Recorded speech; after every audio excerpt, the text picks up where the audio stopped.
Okay, my name's Sky. I grew up in Tassie. Firstly on a little farm called Rainbow's End with my mum and dad living in a chook shed with horses popping in and out and grass growing up through the floorboards, the outdoor dunny. When I got a bit older, we moved to a big farm in Deddington, so it's about 4,500 acres. We had our horses and biodynamic farming as well. And I just used to roam. I just used to spend my life on my horse out in the bush on my own. And I think from a very young age, I could see the magic in nature. I had a really magical connection with nature. I could sense the spirit beings of nature.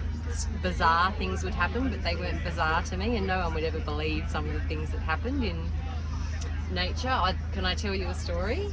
So one day we were riding, there was actually about 5 of us, so hopefully the other 4 people could attest to this being true, but we were riding back from pony camp and we were coming back across from another neighbouring farm, and we came through our forest and there was this sea of ultraviolet. It was just the most incredible colour that went all through the floor of the forest. Never seen anything like it. And we got off the horses and went closer, and it was these tiny little purple wildflowers, but they'd made this, it looked like smoke going through the whole forest. And we galloped home, went to get mum and dad. You've got to come and see it, you've got to come and see it. Got in the ute, everyone piled in, got back there and it was gone. It disappeared. Yeah. I know. So that magic for me was very real.